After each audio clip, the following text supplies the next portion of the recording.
OK, il y a plusieurs raisons pourquoi je tenais à t'inviter, puis pourquoi je voulais lancer le podcast avec toi. De un, je t'aime beaucoup. Respect, bro. De deux, t'es vraiment intelligent. Puis en fait, j'aimerais ça que les gens le sachent, que les gens le réalisent. De trois, t'es la personne avec qui je disagree le plus souvent avec. Genre, littéralement, on a tellement des visions de la vie qui sont tellement différentes. On se clash tout le temps dedans. C'est trop. Mais en même temps, je pense qu'on est assez ouvert d'esprit pour écouter la position de l'autre. Si toi, t'es très pessimiste, moi, je suis très optimiste, mettons. Fait que ça clash à ce niveau-là. Fait que je trouve ça tellement fun de converser, justement, parce que on voit la vie tellement différemment. Tu sais, toi, ton background est comme scientifique, puis moi, zéro scientifique. Tu dirais que ton background n'est pas scientifique? Zéro. J'ai détesté chimie, sec 4. On dirait que c'est une partie de mon cerveau que j'ai pas, comme les maths pis tout, ça rentre juste pas. Ouais. Je sais pas, ça... Zéro. Ah, shit. Mais moi aussi, je suis un peu dans ce même vibe-là. Mais respect, bro. Much love. Love you too. Merci. Yeah. C'est un honneur d'être ton premier invité, man. Yeah. C'est bon de briser la glace avec toi, man. Sachant que t'es scientifique, Yeah. où est-ce que tu places la spiritualité? Hey, bro, j'étais direct en train de me poser cette question-là cette semaine, man. Par rapport à... First of all, define spirituality. Genre, c'est quoi la spiritualité pour toi? Parce que c'est comme... Je pense une paire de lunettes que tu mets pour voir la vie puis te motiver toi-même. Certains diront que c'est un effet placebo, d'autres diront pas. On rattache là-dedans tout ce qui est religion, tout ce qui est mindfulness, j'imagine. C'est tout ce qui est non concret, j'imagine. Dans le sens où, tu sais, la science est full concret, full cartésien. Mais après, la spiritualité, c'est un peu tout ce qu'on n'arrive pas à mettre le doigt dessus. Fait que, Ouais. comment tu décrirais ta spiritualité, considérant que t'es full cartésien? Mais je dirais que, bro, ça répond pas aux mêmes besoins. Je trouve que les gens ont tendance à comment tu dirais... ils ont comme un stéréotype de ce que ça veut dire être spirituel. C'est comme ça. Puis moi aussi, je pense que moi, dans ma vie, j'ai tendance à associer spiritualité à religion directement. Puis je pense que de par ça, je me suis souvent, dans ma vie, justement, de mon background scientifique, puis comment je priorise, I guess, la méthode scientifique avant anything else. Donc, je me retrouvais à être comme, si je suis scientifique, je suis pas spirituel, right? Fait que c'est comme, c'est par opposition, c'est l'un ou l'autre, mais ça comble pas le même paquet dans ta vie. C'est comme ces deux méthodes. What it comes down to, pour moi, c'est que la science, c'est une méthode de Storytelling. Pour allier les masses. Storytelling? Ouais. Pourquoi storytelling? Ben, dans Sapiens, mettons, je voulais parler de Sapiens plus tard. Ouais. Parce que, en fait, Tu l'as plugué ton favorite book. non, mais c'est parce que c'est un livre qui a eu tellement d'impact sur tellement de personnes écrites en moi. Ouais. Puis tu l'as finalement lu. Ouais. Tu l'as-tu fini? Ah, j'ai fini. Puis, Anna vient de me donner Homo Deus. non, c'est ça le la deuxième. suite. Ouais. Je pense que tu vas moins aimer. En fait, Elle m'a dit qu'elle a plus aimé. ah ouais. Ok, peut-être juste parce que c'est mon bac d'avoir étudié ça. Mais l'affaire, c'est que, je crois, tu as fini le lire il y a peut-être 2 mois? Sapiens? Ouais. Sapiens? Ou Ouais. Sapiens? Sapiens, on va dire Sapiens. Ah, OK. Il y a peut-être 1 mois, à peu près. Puis je me suis forcé de pas t'en parler. Ouais? Parce que je voulais garder ça pour maintenant. Let's go. Tu sais, parce qu'on a évidemment parlé de ça tellement longtemps. Ouais. Chez nous ou whatever. Qu'est-ce que t'as pensé du livre? Attends, parce que je n'ai pas répondu à ta Ouais, première vas-y. question, puis j'ai envie de parler de ça. Donc, c'est ça. La première, il faut commencer par définir la spiritualité, parce que sinon, ce que j'aime pas en général, ce que j'aime pas de la religion puis tout ça, c'est que tu peux quand même rapidement, ça peut rapidement devenir un échappatoire à cause que tout le monde peut avoir sa propre définition, tu peux juste confirmer how you feel already. C'est possible d'utiliser le framework religieux pour juste confirmer. Puis quand je dis religieux, je parle de n'importe quelle pensée dogmatique. Ça peut être une religion établie, ou ça peut être croire en le gouvernement, ou ça peut être quel exemple qui pourrait être bon, des trucs peut-être comme l'astrologie ou des Apple. trucs comme ça. Apple ou Android. Mais que tu believe in something, puis because it's... Tu sais, la phrase « your own truth », genre ta propre vérité. c'est très facile, je pense, c'est quelque chose qui se retrouve souvent dans la spiritualité, de mon opinion, de I speak my own truth, c'est ma propre vérité, puis je trouve que ça, personnellement, par rapport à moi-même, c'est un problème parce que il y a moyen de never keep yourself accountable pour tes opinions ou ce que tu fais, ou jamais, OK, peut-être que moi je fais une erreur, peut-être que j'ai tort, non, c'est juste ma vérité. Fait que ça, dans la vie en général, j'ai eu tendance à ce stéréotype-là envers la spiritualité, puis d'être comme, c'est une bonne manière de juste rester dans tes opinions. Mais de plus en plus, je suis comme, non, man, c'est comme ça répond pas aux mêmes besoins. Tu sais, tu peux jamais répondre aux questions de genre, why life, quand tu parles de science, right? C'est quoi le bien, c'est quoi le mal? Exact. Tu sais, toutes ces questions-là qui sont relevant, si tu oublies d'adresser ces questions-là dans ta vie, en ayant ta vision cartésienne, tu seras pas heureux. Genre, tu feras pas ta pyramide de Maslow. Je pense que c'est une des réalisations importantes pour moi dans Sapiens, c'est à quel point qu'on vit sur... En fait, pendant tellement longtemps, on aurait pu croire que les religions, ce n'est que du mal, mais ça a tellement rassemblé l'humanité, ça leur a donné une histoire à suivre puis à pousser vers l'avant, tu sais, de faire coordonner une masse de millions de personnes ensemble, c'est extrêmement difficile si t'as pas une histoire commune, que ce soit le marché financier, que ce soit la religion, que ce soit whatever. Fait que, comme, ça, on dirait que... Serais-tu d'accord pour dire que ça a fait plus de bien que de mal? La religion? Ouais. Définitivement. Puis, oui, définitivement, by far, even though ça a fait... La religion a causé des trucs exécrables, puis cruels, puis démoniaques, mais ça l'a fait plus de bien que ça en fait de mal. Fait que ça, je pense que ça en dit à quel point ça a fait beaucoup de bien. Tu sais ce que je veux dire? Puis je vois vraiment ça comme une technologie. La religion, l'argent, je pense que c'est une technologie. Je pense que ça, je l'ai appris un peu de Sapiens. Ça, c'est fou, by the way, que l'argent a commencé avec quelque chose qui avait un poids, qui avait une valeur par son poids. Puis après, je pense que c'est les Chinois qui ont mis ça sur un morceau de papier qu'ils ont officialisé avec un stand de comme, OK, ça, c'est 5 fois ce poids-là. Ouais. Mais comme ça, t'arrêtes de très mal avec toi. Ouais. Puis après, la carte de crédit qui arrive, c'est comme, l'argent que t'as pas, on va te la donner d'avance. J'ai tellement pas encore je suis encore en train d'essayer d'absorber l'idée de c'est quoi l'argent. Il me faut encore genre 4 books juste sur l'argent, l'histoire de l'argent pour comprendre. C'est fou, c'est un thinking collectif qu'on met même pas jamais en doute. Exact. Jamais. C'est genre la meilleure preuve de collaboration de l'histoire de l'humanité. C'est l'argent. C'est le truc. Au-dessus de la science, au-dessus de la religion, tout le monde agree sur l'argent. Genre 2 pays en guerre, puis ça, je pense que ça le dit dans Sapiens, justement. C'est fou à quel point l'argent est tellement à the core comment notre civilisation marche que 2 pays en guerre qui se parlent pas ont quand même le même currency. T'sais, même s'ils ont un currency différent, ils sont basés sur either gold ou genre, ils vont échanger en American dollar. Isn't it crazy de genre, il y a des pays en guerre avec les États-Unis qui commercent en dollars américains, genre? Puis là, je pense que c'est la Gaspésie qu'ils ont juste coupé les billets de 52, créé une monnaie locale. Mais non. 3 ans, C'est légal, ça?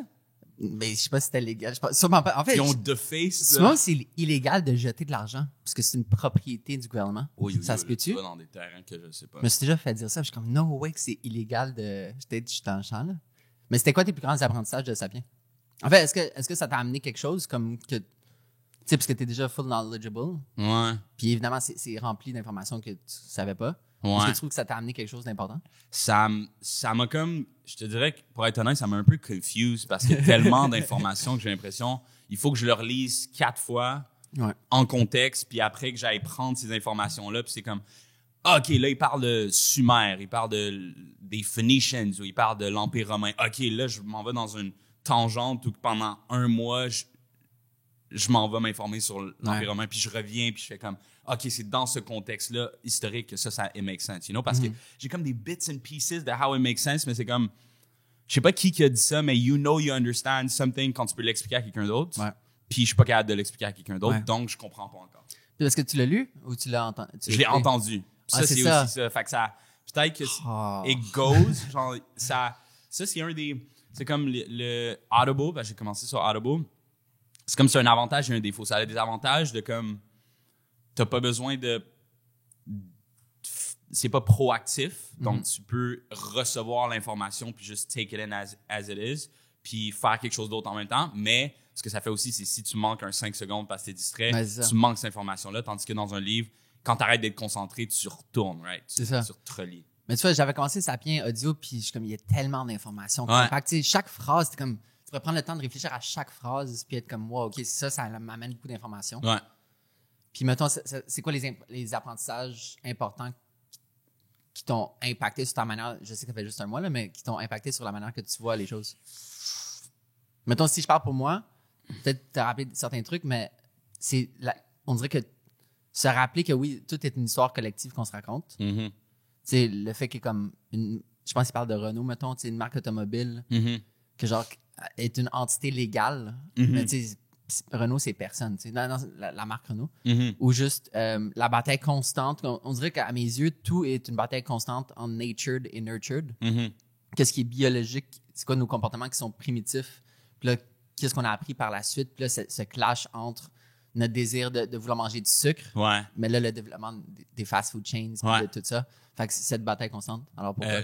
Moi, je te dirais que ça en revient quand même au même point dans le sens où je pense que c'est comme le constant combat contre being wrong puis genre avancer. Fait que c'est comme même à la fin, le gars, moi je l'ai lu, je l'ai entendu, donc le narrateur, Le gars, le boy. le boy, il explique un peu comment il est un peu en train de se baquer parce qu'il est en train de parler du futur proche. Tu sais, dans le dernier chapitre, il parle de vers où l'humanité s'en va, ou c'est quoi, Là. comment t'extrapoles. Puis après, c'est un constant game de je comprends que live, donc il est optimiste, je pense, dans sa manière de voir les choses. Harris, c'est ça? Yuval Noah Harari. Harari. L'auteur. Ouais. Harari, ouais. Harari, comment tu dis? Harari. Harari. Le boy. Respect le boy. Et il se montre très optimiste vers la fin, puis ouvre une ouverture à comme. On n'aurait jamais cru qu'on serait où qu'on en est, qu'on n'aurait jamais pu. Que les technologies nous ont amenés au summum de l'espérance, bonté, qualité de vie humaine et tout. Tout en disant. C'est ce que quelqu'un aurait sûrement dit à la fin de la Première Guerre mondiale, Ouais. sans savoir ce qui s'en vient. Fait que c'est un constant game de comme. On fait quelque chose de great qui crée ensuite le plus gros désastre de l'humanité, puis après le plus gros désastre de l'humanité amène les meilleures technologies, puis c'est comme un constant chain comme ça, fait que c'est comme de... Fuck man, qu'est-ce que j'ai en tête? C'était comme... Comment tu... Damn! Je trouve que la pandémie va tellement avoir amené le bien. Ben, tu sais, c'est un peu comme... Genre...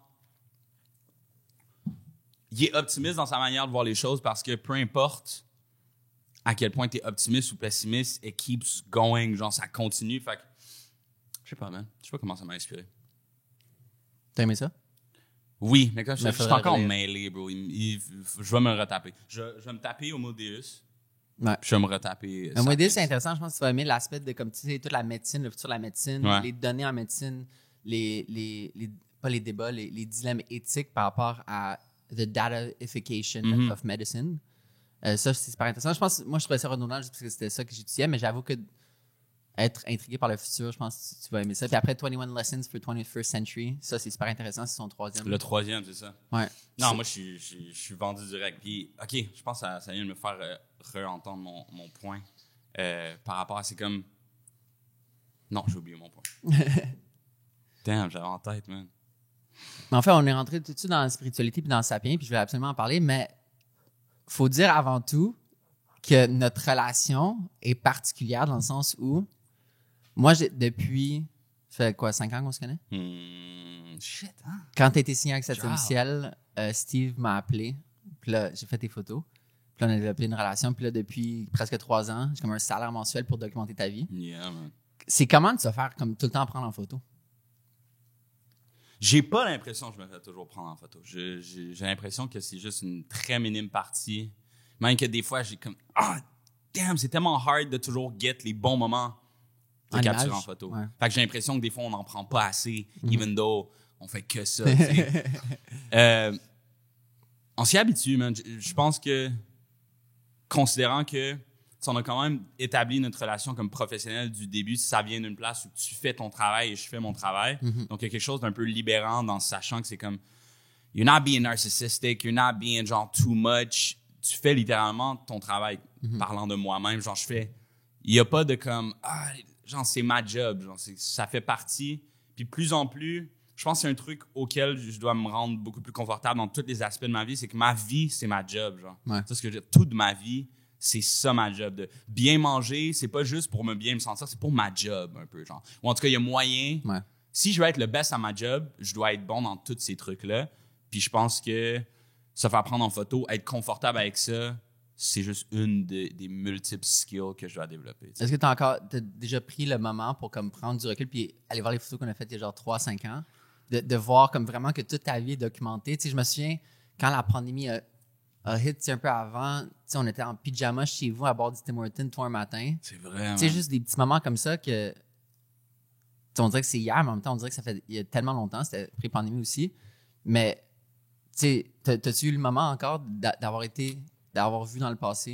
Je suis pas allé back encore. Je pense que ça a trop continué. Ouais. C'est trop, OK, là, on a figure out ça. OK, ça, faut être meilleur à ça. OK, next one. J'ai pas encore eu le temps de prendre le recul. Puis aussi, c'est comme tu viens de dire, ça a passé tellement vite. Je savais même pas que je devais aller voir parce que tu viens de dire 5 ans. J'étais comme, man, ça fait 5 ans. Tu sais, tu me parles de l'appart. C'est 2017. Fait quoi, 5 ans? Ouais. Wow, 5 ans. Oh my God, tu sais, j'avais même pas réalisé que ça faisait autant longtemps, donc je savais pas qu'il y avait quelque chose à voir Ouais. de voir le processus. Mais en même temps, c'est rien, tu sais. Moi, ce que j'adore, c'est me mettre à la position de ta mère puis de voir la vie de son fils documentée. Tu sais, c'est tellement space constant qu'elle habite à Rouen. Ouais. Puis qu'elle puisse garder, comme être au courant visuellement, mettons, tu sais. Ouais, man. Puis de voir la vie. Puis j'ai adoré, je me souviens, j'avais dit ça à quel point, j'ai dit, ça doit être spécial de voir la vie de ton fils documentée. Comme, ouais, mais j'aimerais ça que ce soit la même chose pour mes 3 autres filles aussi, tu sais. Je trouve que c'était tellement la réponse qui décrirait tellement bien ta mère. Tu comme, oui, c'est nice ce que mon gars fait, mais aussi qu'est-ce que mes filles font qui sont pas dans le showbiz ou qui sont pas dans l'œil public. Ouais, c'est ça. Pour elle, c'est juste un... Ouais, c'est juste comme un des 4. C'est comme ça la continuation de l'album photo qu'on a à la maison. Ben, c'est ça. Ouais. Mais qu'il manque 3 autres personnes qui sont pas moins documentées. Ouais. Hey, j'ai toujours pas pris une photo de toi et tes sœurs.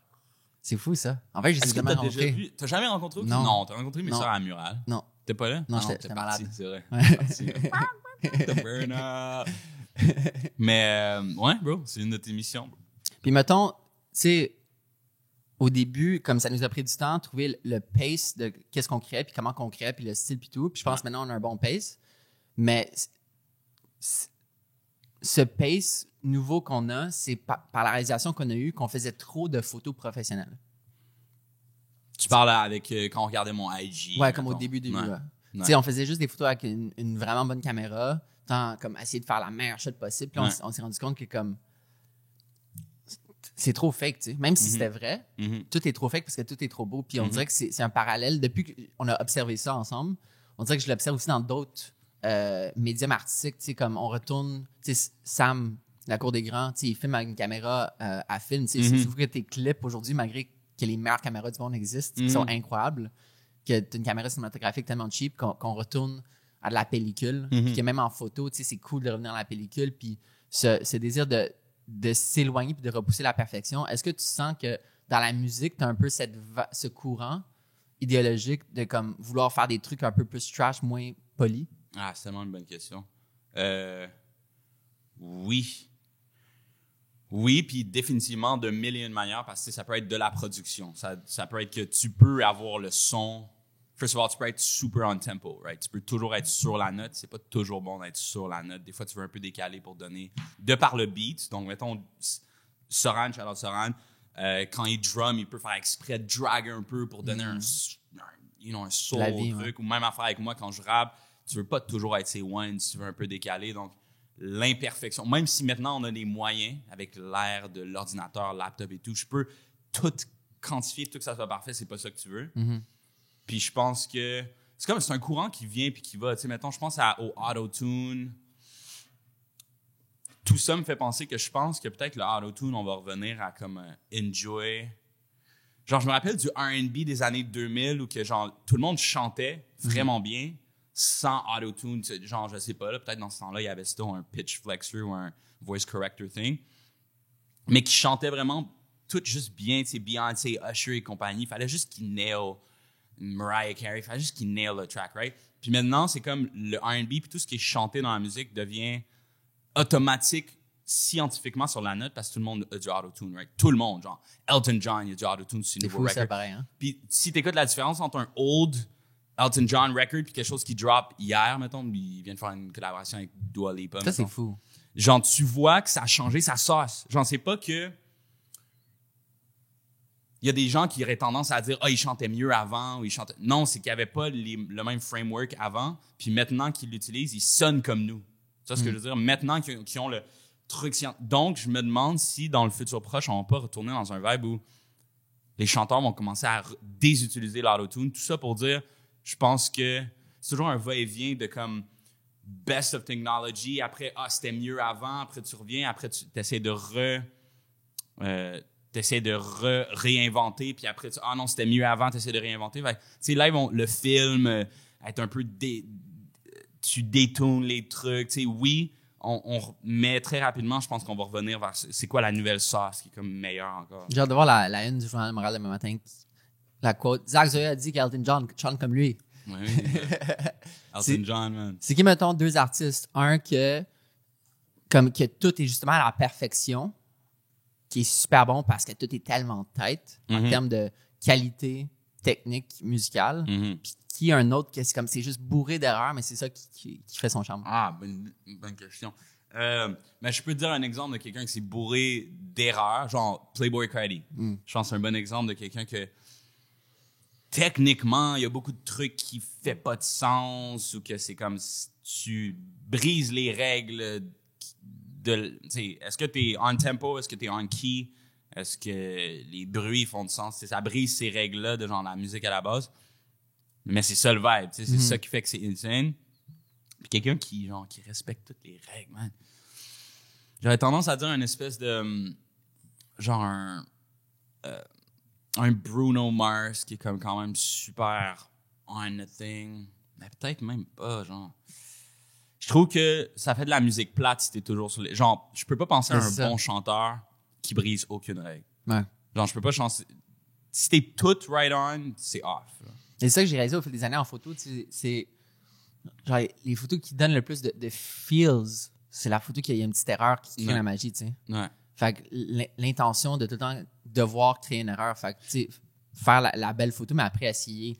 Puis c'est quoi une erreur? Mais genre, tes erreurs sont basées sur ce que le gars avant toi a établi comme étant la vérité, qui est basée sur ce que... c'est toujours une erreur. C'est toujours une erreur qui fait le nouveau style, qui devient établi, qui après fait une erreur, qui crée le nouveau style, qui est établi. Je sais pas si tu es d'accord avec ce que je dis, mais je trouve, de ce que je peux voir en musique puis en photo, c'est la technique dite parfaite par les institutions d'éducation.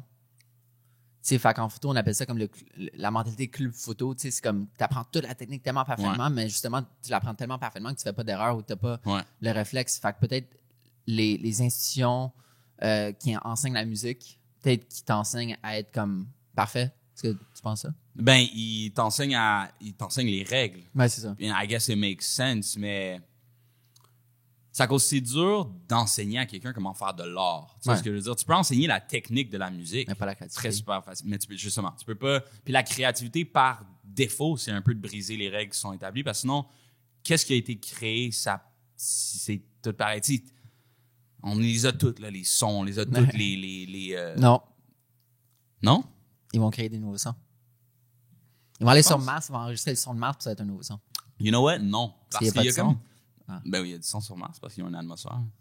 Ils ont, eux autres, les Martiens. Mais non, je pense qu'on a tous les sons, bro. I would argue qu'on a tous les sons. De par le fait que c'est limité en termes de spectre, une onde. Exact. Puis qu'il y a une limite de comme how loud you can get. Parce que, first of all, l'air peut pas vibrer, passer un certain point. Puis passer un certain point, si quelque chose est trop loud, c'est une onde de choc. C'est plus de la musique, genre. C'est plus du son, sorry. Ouais. Puis si tu vas trop bas, c'est... Ah là, je sais pas, c'est une vibration ou whatever. En tout cas, c'est non-hearable. I would argue qu'on a dabble avec tout ça. Dans les 10 000 dernières années, là, I would argue on va pas découvrir de nouveaux sons. On joue avec... C'est comme un peintre qui joue avec des nouveaux sons en rejoignant avec des anciens sons. Mais nouveau is a big word. Mais c'est ça. You're right. Ouais. Mais, mettons la différence entre un son et un bruit. Excuse. De la musique puis du son. Ouais. C'est juste le pace, mettons, le rythme. Parce que j'ai écouté une vidéo complète puis j'ai pas compris. Fait que peux-tu me l'expliquer? L'exception fait la règle, genre. Mais, I guess, techniquement, je suis pas la bonne personne à demander. Ouais, clairement pas. Au conservatoire, de Ouais, je sais c'est pas ça. quoi. Mais, I guess, de la musique a une certaine répétition. Je pense qu'à la base, sans répétition, c'est dur d'avoir de la musique. Donc, si tu as de la musique qui se répète jamais, chaque note de ton arrangement est différent, I guess you could argue that's not music. Mais c'est la même affaire. Il y a eu un thing qui vient de passer sur genre Twitter ou whatever. C'est comme, est-ce qu'il y a plus de chaises dans le monde ou plus de doors dans le monde? Puis c'est comme, qu'est-ce que tu définis comme une chaise puis qu'est-ce que tu définis comme une door? If you go far down enough, c'est comme, est-ce qu'un cheval, c'est une chaise? Parce que ça a 4 pattes. Tu sais, fait que même affaire avec la musique, c'est comme... C'est quoi ta réponse? Est-ce que Plus de chaises ou de portes? Parce qu'il y a beaucoup de portes dans un hôtel. Ah, c'est ça. Il y a aussi beaucoup de chaises. Oh, man. Irrelevant. Two different kinds of infinities. Ouh! Tu connais ce concept-là? Check comme toi, qui essaie de répondre en esquivant la question. Non, mais ça me fait penser à un truc vraiment intéressant, genre. Technique 101 d'éviter des questions. Ramène un Si sujet. tu veux pas poser, si tu veux pas répondre à une question, tu dis « Ah, c'est super intéressant, ça me fait penser à... » Écoutez ça dans les prochaines entrevues. Different kind of infinities. Genre, je pense que... Ah, c'est une vidéo de Vsauce. Tu connais Vsauce? Non. Va ça me dit checker quelque chose, Vsauce. ça me dit quelque chose. Tellement... Le gars le plus craqué que j'ai jamais vu, il fait des vidéos sur juste des concepts de vie. Puis il passe du coq à l'âne tout le temps, mais d'une manière qui kind of make sense. Puis il décrit... Ah non, c'est même pas ça, c'est Numerology qui parle de l'infinité, l'infini. Mais il y a des infinis plus longs que d'autres, genre. Ça, ce que je veux dire, c'est genre... si tu fais, mettons, un infini de... comment tu dis les 1, 2, 3, 4, 5, c'est des... Chiffres? Ouais, mais rond entier. Ah, ouais. Donc... Oh shit, ça c'est loin d'avoir. Right? Wow. Mais tu peux dire mathématiquement, tu peux dire qu'il y a plus de décimales. Decimals? Un des deux. Il y a plus de decimals qu'il y a de chiffres entiers. Je sais pas si c'est le bon, là. Ouais. Mais mathématiquement, tu sais qu'entre 1 et 2, il y a plus que 1 en décimales. Parce qu'il y a 0.1, 0. Entre 1 et 2, Ouais. en chiffre entier, il y a juste 1 et 2. Ouais. Fait que ça, c'est une infinité parce que tu peux aller jusqu'à l'infini en 1, 2, 3, 4, 5, c'est ça. Mais entre 1 puis 2, en décimale, il y a 1.1, 1.001. Il y a plus de chiffres dans un infini que l'autre. Donc, pour revenir à ta question sur les chaises et trucs, c'est deux kinds of infinities. Puis je sais pas laquelle est la plus grosse. Non, parce que toutes les chaises qui existent, elles existent déjà. Non, parce que... Mais on va en créer d'autres. Je veux dire, mais live, parce qu'on est un écosystème fermé. C'est pas ça que je veux dire. Ce que je veux dire, c'est que le nombre de chaises dépend de qu'est-ce que tu définis comme une chaise. C'est ça. Fait que ton chiffre peut varier du mien. Ouais. Mais si Puis maintenant on met tu une peux définition toujours en ajouter. de comme un objet créé par une main voulant qu'on s'assoive dessus. Mais encore, tu sais, un pouf, c'est une chaise. Ouais, c'est vrai. Couch, c'est une chaise. Une balançoire, c'est une chaise. Je trouve que les réponses de questions complexes dépendent souvent de la définition, tu sais. Faut le temps Tout le savoir la temps. définition pour répondre à une question vraiment difficile. Puis j'ai arrêté d'avoir beaucoup de... On tombe sûrement dans ce trappe-là souvent, mais j'ai arrêté d'avoir des débats avant d'avoir défini la chose. Parce que souvent, Mais c'est facile de se retrouver dans un débat puis les deux ont dit quelque chose en se basant sur la définition différente du même mot qu'on a, donc on parle pas de la même chose. Mm-hmm. C'est qui un artiste? Quel artiste? Qui est deux questions, peut-être parce que je vais poser les deux. Comme ça, tu peux mieux catégoriser ta réflexion. Quel artiste te donne le plus de feels quand tu l'écoutes?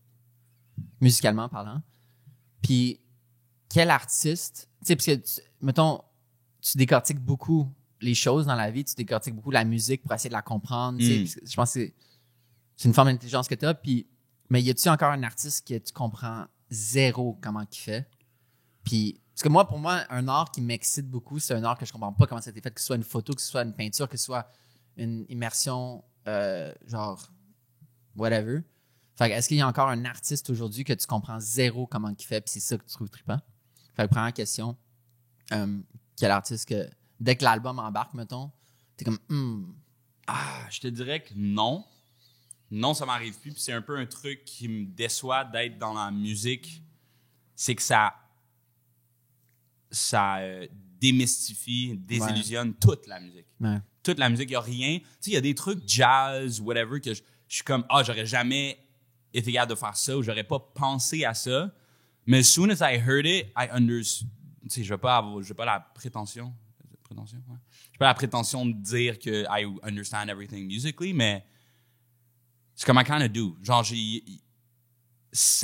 trouve ça plate que depuis que je suis dans l'industrie de la musique, il n'y a plus ces moments-là de comme, c'est magique. C'est juste, ça arrive, puis je sais pas pourquoi cette émotion-là, pourquoi ça me cause cette émotion-là. C'est juste, it just feels like that. It doesn't feel like that anymore parce que j'ai toujours le réflexe de, OK, it feels like that parce qu'il a fait un 3-stack harmony right there. Fait que t'as l'impression que c'est tes feelings, là, qui viennent de, genre,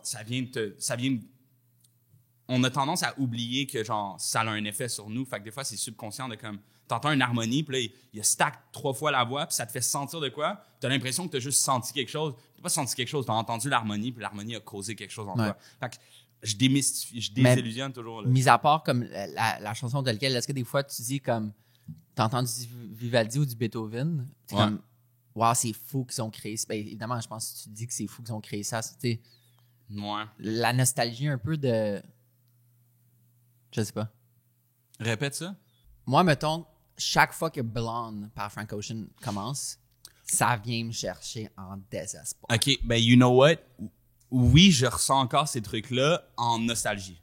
Donc, c'est plus parce que je me souviens de comment je sentais. Mettons, Isaiah Rashad, si j'écoute Anything Before Sun's Tirade, qui est son dernier album, je pense. Non, House is Burning. Ah non, ça c'est Vince Staples. Je sais même pas de qui tu parles.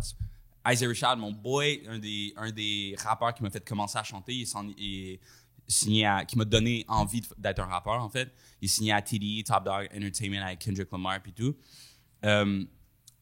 Lui, c'est un des derniers artistes que j'ai vraiment pu écouter en tant que fan, sans vraiment comprendre dans quoi je me lançais. Donc, j'ai un attachement émotionnel envers la musique plutôt que ça, j'aime vraiment ça parce qu'il a fait il a fait une métaphore tellement crazy, puis je l'ai pas breakdown ça. Puis Forest Hill Drive par J. Cole, c'est vraiment 2 albums ça, c'est bon. Puis Blonde is kind of up there as well. Ouais. Mais donc par mémoire, quand j'associe, quand je repense à où j'étais, quand ça me rappelle des souvenirs, là, I get the music is beautiful, puis il y a quelque chose de magique, mais ça n'arrive pas à cause de ce que l'artiste a fait, c'est plutôt ce que moi je put on to that music, ce que j'associe cette musique-là dans ma vie personnelle. Comment Frank fait de l'argent considérant qu'il fait pas de show, pas trop de merch? C'est parce qu'on s'entend que la business de la musique aujourd'hui, c'est beaucoup les shows, puis la merch. Ouais. Je pense qu'on a une grosse, puis là c'est un peu une tangente, mais je pense qu'on a une grosse, especially dans le show business, là, on a tellement... Je pense qu'il y a tellement un radical gap entre qui on pense qui est riche et qui est vraiment riche. Donc, la personne, tu penses qui est le plus baller musically is probably not. Puis celui-là que tu penses qui est le plus broke might not be. Donc, juste pour répondre à ta question, first of all, il a Finesse, son dernier label, immensément de millions de dollars. Puis là, il se commence une brand jewelry, genre super fucking high-end, Homer, je pense. Ah ouais? T'as vu ça où? Insane. Il a rock au Met Gala, je pense. Okay. À un moment donné, il était sur un tapis rouge avec un bébé, comme. Un bébé humain? C'était comme une poupée, mais faite un peu... c'est en plastique, genre une poupée un peu réaliste. Puis je pense qu'elle avait des jewelry en. Ça m'a insane style. Puis Drake a rock son genre $1 million Homer piece. Fait qu'il s'est diversifié, puis tout ça pour dire, je pense que ça me rassure, ça, moi, par rapport à la musique, parce que je pense que les artistes, especially en début de carrière, t'as un peu peur d'être comme, avec quoi je vais faire de l'argent, surtout dans le streaming era, que c'est comme, non, il n'y a pas d'argent, est-ce que tu vas dépendre de des avances, est-ce que does it make money, you know? Genre, it kind of looks and feels from the outside as if ça fait pas d'argent la musique. Puis c'est après que tu diversifies, tu te rends compte que dans n'importe quel job, il faut que tu trouves ta manière de faire de l'argent. Puis le show business, ça te donne juste un peu la liberté de comme. Fait que je suis en train d'essayer de me set up des shit. Blonde, quoi, 2017, 2018? Pré-pandémie, clairement. Ouais. Hey, c'est fou, ça fait 5 ans. Ouais, c'est vrai. Ça date d'à peu près notre rencontre. Qui est l'air tellement encore fresh, tu sais. Ouais. C'est fou, ça. Puis avant, Challenge, c'était quoi, 2014? Moi, les dates. C'était longtemps, ouais, peu importe. Ouais, c'était un bon 3. Y a-tu comme on revient à la deuxième question, y a-tu un artiste que tu comprends pas comment il fait, puis t'es comme, wow, encore ce jour? Sa musique? Ouais. Ou que je comprends pas pourquoi les gens l'aiment? Pourquoi musique. Laisse-moi y Laisse-moi penser. Laisse-moi y penser. Parce que j'allais name drop des noms, mais il fallait pas. Qui que je comprends pas comment il fait? Il y a quand même des artistes que je suis comme jamais je serais allé là. Genre jamais j'aurais tap into that. Genre, t'es donc même bon d'avoir pensé à ça comme. D'avoir cru en toi de prendre cette voie-là, j'imagine. Quoi ça? Que la personne a cru en elle d'avoir pris cette voie-là. Au-dessus d'avoir cru en elle, c'est pas une question de courage ou de ballsiness, c'est vraiment t'as pensé à ça, genre c'est comme l'art là, quand on parle de l'art, c'est comme j'aurais pu faire ça, tu sais le classique quand on parle d'art contemporain, des splashes sur un canvas, puis on est comme j'aurais pu faire ça, mais yeah, but you didn't. Ouais, c'est ça. Puis c'est la même affaire avec la musique, c'est comme the simplest things. Drake c'est un motherfucker à ça. Il dit tellement des bars, bro. Il dit des shit, t'es comme il y a aucun mot là-dedans. Quand j'ai commencé à rapper, j'essayais de mettre les mots les plus compliqués puis de faire les skibbity snibbity subliminal miracle all that. J'allais chercher tous les mots. Des fois je cherchais I would go through life avec un carnet puis j'écrivais les mots que je connaissais pas. Où je lisais des livres, puis j'écrivais les mots, puis après, j'essayais de les utiliser dans des... Drake, il n'y a aucun mot compliqué qu'il utilise, man. Genre, des fois, ça y arrive, là. Jamais il plug quelque chose que tu n'as jamais entendu dans la vraie vie, mais il structure ses phrases d'une manière... C'est comme... 40 got house on a lake. I ain't know we had a lake. Genre, parce que ce qu'il a dit, là, c'est pas juste... Il n'y a pas juste flex, you know? C'est vraiment... C'est intelligent de savoir comment être simple en expliquant comment utiliser fewer words pour dire un gros concept. Donc, ce qu'il est en train de dire là, c'est que on est tellement riche qu'il y a je savais même pas qu'on avait... Tu sais, c'est comme... Ouais. Mais il l'a tellement bien dit, c'est simple, mais c'est concis. Les études ont montré que les gens intelligents utilisent moins... Comme les gens réellement intelligents utilisent moins des mots compliqués. Tu sais, ceux qui essaient d'utiliser des mots compliqués... Overcompensated for something. Fait que c'est l'exemple. Tu sais, moi, après... Genre, je sais que Drake est huge. J'en écoute pas tant que ça, même si je bump à certains de ses tracks. Ouais. Mais ça, je le saurais pas, tu sais. Ouais. Fait que je suis content que tu me dises qu'il est bon. Goosebumps, man. Mais tu vois, tu réponds à la première question, quel artiste te donne des feels? Ouais, ok. Ouais. Drake. Ah, man. C'était pas cliché à dire. I wish I wasn't that cliché, mais goddamn Drake, là. Il vient me chercher. Quelque chose, ça fait full longtemps que je veux te reposer la question, puis que j'attendais à ce moment-ci, c'est...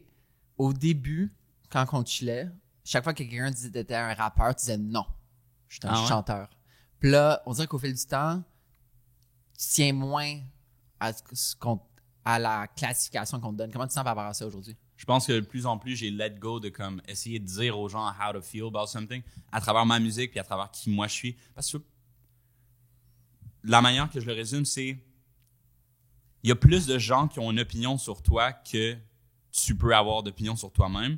Donc, il overpower. Regardless de ce que tu penses que t'es.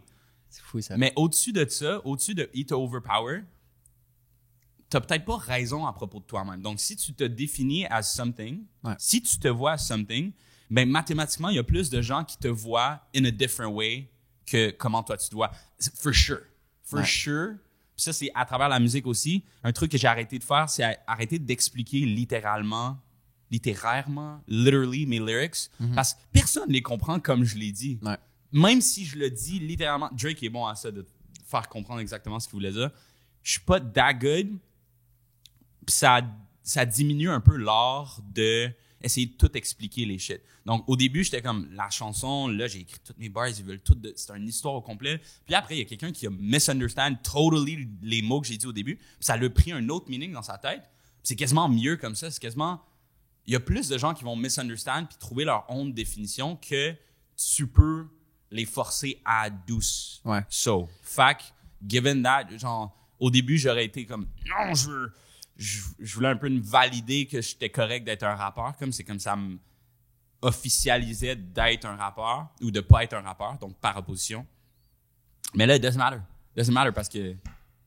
Mais c'est fou, que tu parles de comme expliquer tes lyrics parce que tu sais justement témoin de la création des chansons puis tu sais t'as combien de chansons dans ton ordi, dans ton Dropbox? Pas sorti. Ben là, 500 en montant, là, for sure. Facile. Si t'en fais comme une par jour avec Just Like Karma. Ouais, genre easy, là. Easy, puis j'en ai perdu 400 dans ça. C'est ça, puis tu sais comme on dirait la création de chaque tune est tellement spontanée, sans trop penser, tu sais, c'est vraiment feel le moment. Ouais. Mais l'affaire, c'est que quand vous choisissez une tune pour qu'elle sorte, là, il faut que tu expliques le meaning, tu sais. Puis c'est tellement tricky, tu sais, de rentrer tellement deep dans les lyrics. Je pense que c'était quoi? C'était Patience que tu parlais. Mm-hmm. Tu as beaucoup parlé quand c'est sorti. Puis je suis comme, damn, faut il s'assume derrière cette chanson-là. Ouais. Mais en même temps, la création était tellement légère. Mm-hmm. Mais en même temps, je te dirais que c'est une bonne question parce que il y en a des chansons où je dis quelque chose de très purposeful puis que c'est un peu ça que je veux dire. Je pense Patience, c'est un bon exemple d'une chanson qui je pretty much what I said is literally what I meant. Il y a d'autres chansons qui c'est beaucoup plus wavy. Il y a d'autres que c'est un peu comme du n'importe quoi puis après it makes something crazy, right? Le meaning, il se trouve par lui-même plutôt que toi qui as une intention claire. Mais de ça aussi, de comme hindsight is 2020, d'avoir fait des chansons très littéraires, de l'expliquer super bien, puis de voir que les gens la misunderstand quand même. De faire des chansons sans aucune idée de ce que je veux vraiment dire, leur trouver un meaning, puis que les gens trouvent leur définition quand même. Tu sais, genre, j'ai fait, je pense, tous les différents processus de comment on peut sortir une chanson, puis maintenant, je suis un peu plus libre dans mon... Je sais, au moment de la création, que rendu au moment de la promotion puis marketing, je vais devoir l'expliquer. Donc, je me laisse soit un range, soit au contraire, je suis super précis, soit, you know. Dans le spectre de 0 à 100, à quel point tes chansons sont politiques? Puis où est-ce que tu penses, comment tu penses que ça va évoluer avec le futur? Tellement une bonne question, bro. As I get older, je deviens de moins en moins personnel, je pense. Donc, un young teenager, je parlais de moi-même, je parlais de ma vie, je parlais de mes trucs. Je pense que la jeunesse, en général, tu fais ça. T'as pas une super de grosse ouverture du monde. Tu peux pas, t'as pas assez d'expérience pour savoir dans quel monde tu vis. Donc, tu parles de toi-même, tu parles de ce que tu penses que les gens veulent entendre, tu parles de tu parles de très « what do I do ?» Tu parles à la première personne. Moi, c'est un truc que j'ai remarqué. Puis, plus en plus, as I grow old, puis quand j'écoute la musique de des gens plus matures, puis n'importe quel grand artiste qui est passé qui a eu une carrière longue dans la musique, t'as pas le choix d'aller dans des plus conceptualisés ou plus qui parlent un peu plus peut-être de la société dans laquelle tu vis ou de la situation politico-socio-économique de je sais pas, whatever. Parce que ça devient trop... T'es conscient de la réalité dans laquelle tu vis. C'est comme, tu sais, jusqu'à un certain âge... Tu sais, on dit « Ah, moi, je vote pas. » Ou « Moi, je... » Tu sais, comme tu peux avoir une opinion arrêtée sur la politique as if it wasn't part of your whole life. As if, comme si tu baignais pas dedans la culture puis la politique anyway. Puis je pense qu'après, tu sais, surtout quand t'as des enfants puis quand t'as comme des gens que ça te ferait mal ou que ça te rendrait triste de voir pas profiter ou d'être hurt par des situations politiques, sociales ou c'est là que it starts to matter. So, quand j'ai commencé en tant que young teenager who didn't really care, très self-centered, I had nobody to care for. J'avais personne à essayer de protéger. Je pense, as you get older, t'as des amis que tu veux protéger, t'as une femme, un chum, après t'as des enfants, tu deviens un provider dans la société. Donc, les enfants puis les aînés sont les deux groupes vulnérables qu'on doit sponsoriser. Puis les gens au milieu, c'est eux qui font la vraie vie. C'est eux qui sponsorent les autres. Puis en rentrant dans cette zone-là où je deviens un sponsor autour de moi, je deviens la personne qui doit provide. Je vis plus de mes parents. Donc, bientôt, ça va être moi qui va faire vivre d'autres petites personnes dans ma vie. Puis plus en plus, je m'en vais vers là, plus en plus, t'as pas le choix d'aller vers la politique parce que sinon, tu vas parler de quoi? Tu vas parler de quoi pendant... Bro, après la 60e chanson, c'est good de parler de tes sentiments, parler de tes trucs. Est-ce que tu penses que comme tu vas devenir plus activiste, mettons, avec le temps? J'ai de la misère. Je sais pas. Mettons, à quel âge tu vas faire Libérez-nous des libéraux remix? Ah, je sais pas, hein. I wish to never become le symbole d'un parti politique, d'un mouvement politique. Then again, it kind of happens. Je pense que if it's right for you, puis si c'est la bonne job pour toi d'être ce genre de symbole politique-là, it should happen to you whether you want it or not. Tu sais ce que je veux dire? Je devrais pas... If I'm trying to be un symbole politique, je devrais définitivement pas être un symbole politique. Fait que si I fall in the right place at the right time pour genre être comme... Si 5 years down the line, j'ai le poids médiatique, politique, de comme être comme... Non, guys, ça, je trouve que c'est vraiment pas correct. Ou, guys, faudrait vraiment faire ça. Mm-hmm. C'est un peu ton devoir, en tant qu'avoir le privilège d'être dans l'œil public, de revendiquer certaines causes. Ça, c'est ce que je veux dire? C'est un peu comme j'écoutais Adib Al-Khalidi parler, puis j'ai commencé à avoir la quote qu'il disait, puis même lui paraphrasait une autre quote. Fait que on a perdu un peu les de la quote, mais ça dit, tu sais, quelque chose du genre, ceux qui ont le réel pouvoir sont ceux qui savent pas qu'ils ont le pouvoir, quelque chose comme ça. Tu sais, le beau pouvoir, c'est celui qui, c'est pas ceux qui, c'est ceux qui en ont un sans même le vouloir. Ouais, sans même le vouloir. Ouais, c'est vraiment ça. C'est le tamiser le plus possible. Fait que je vais définitivement pas le vouloir. Ouais. Ouais. Comment tu penses va avoir l'air tes 5 prochaines années? Cliché, man. Next question. J'allais dans mes 14 prochaines interviews, celle-là. Je sais pas. J'ai aucune idée à cause des 5 dernières années. Bro. C'est vrai, hein? Il n'y a aucun moyen de comme... Je suis dans le moment où le plus... Volatile. Ouais. Puis clairement que j'ai le moins sentiment... J'ai moins de faith en la stabilité du monde. C'est ce que je veux dire. C'est comme... Ah ouais. Je vois à quel point ça peut déraper dans tous les sens. Maybe even for the better. Mais je pense qu'on est vraiment à la verge, si pas en smack dab, en plein milieu d'une révolution. Tu sais, on va look back puis être comme, wow, OK, on était dans cette partie-là de l'humanité, right? C'est pas la question? En fait, j'en ai une meilleure maintenant. La pandémie t'a fait rencontrer des humains que t'adores aujourd'hui. Ouais, man. Un collectif qui est non officiel, mais qui s'appelle Just Like Karma. Ouais. Miko, Yuki puis Soran. C'était quoi pour toi l'élément déclencheur de comme, oh shit, j'ai trouvé quelque chose? Y avait-tu comme un moment spécifique au début des premiers chillings avec les autres? T'es comme, wow, we're onto something. And it's gonna make magic. Début, man. Je te dirais que ma relation, puis je suis sûr que les autres gars, shout out aux gars Yuki Dreams Again, Soran, Miko, mes good boys, man, mes best friends avec toi, man. La manière que ça s'est passé, c'est un peu juste pour te mettre en contexte, mettre les gens en contexte. Sont un peu tous amis. Donc, moi, je connaissais Yuki. À la base, j'avais show du love sur sa musique. Ça fait quand même un bout qu'il run sa boss. Yendo, motherfucking Yendo, man. Je connaissais Soran un peu plus tard. Je le connaissais parce qu'il était dans l'œil public un peu plus. Puis on s'est rencontrés, je pense, à Santa Teresa une fois. On se connaissait à Mané, on se connaissait un peu du game. Miko, je le connaissais jamais vraiment personnellement, juste par association avec Soran. Fait que vraiment, quand la pandémie est arrivée, Miko connaissait déjà Yuki. Miko connaissait très bien Soran. Donc, j'avais l'impression d'être un peu le New Kid on the Block. Ouais, New Kid on the Block. Puis il y avait tellement un excitement, man, à ça, d'être comme... J'étais tellement fébrile d'avoir trouvé des gens... Je voulais quasiment pas le fuck up. Tu sais ce que je veux dire? C'est comme les premières... Je me rappelle les premières sessions. C'est vraiment un peu... C'était le spot à Miko. Soran était déjà... Sur Saint-Urbain? Downtown?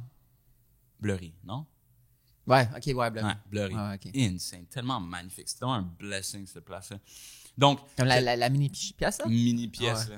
Qu'on blastait, ouais. Les late night. Ah, c'était insane.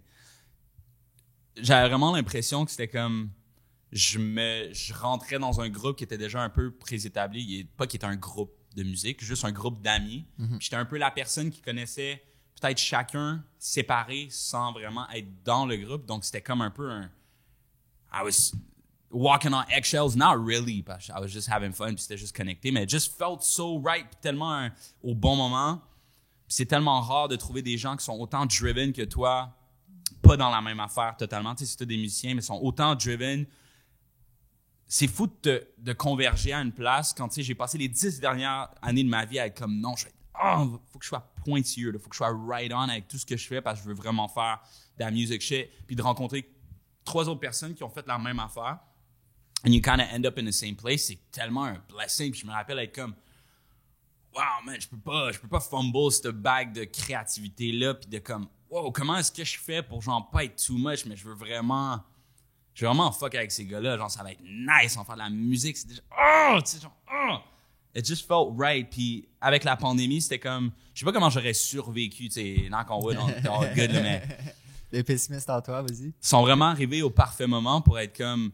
De mon exploration créative, j'étais à un point où que j'ai travaillé souvent par moi-même. Puis là, d'être dans le room, je travaillais souvent que tu m'envoies des beats, je mange chez nous, j'écris sur mon shit en loop. Ouais. Puis après, je m'en vais au studio avec Jake, mon gars, shout out à Jake, ouais. qui est mon spécialiste de juste faire mes voix, puis on fait mes voix sur le truc. Là, je suis dans un espace créatif où c'est un peu, faut que tu laisses, Saran veut fuck around, veut faire une drum line, une bass line ou whatever en plein milieu du beat, puis là, il change le BPM, il fait +2, puis là, c'est comme, Puis là, d'être capable de comme... Puis toi, tu comprends rien non plus, tu sais. Ouais, tu comprends rien, puis à un moment donné, il touche de quoi, puis ça devient insane, 4 fois meilleur que... On vient de faire un beat, moi puis Saran, man, love you Saran, man. Ah ouais, là? On vient de faire un beat, puis là, on a commencé sur un petit piano tranquille, puis après, il est allé chercher un vieux beat dans son shit, puis il a changé le BPM, puis le pitch du shit, puis il a remis ça sur mes vocals, ça a changé totalement la chanson, puis il a inventé quelque chose de crazy, tu sais, faut laisser place à ça, puis sans ces gars-là, j'aurais jamais eu cette ouverture-là créative, puis en même temps de combler, genre, damn, c'est mes best homies, puis on parle la vie, puis on peut s'ouvrir, on peut être vulnérable, on peut aussi debate, puis parler de shit. J'ai vraiment l'impression que ça stimule mon cerveau à chaque moment, you know what I mean? En tout cas, selon toi, les traits de personnalité qui font en sorte que ça marche?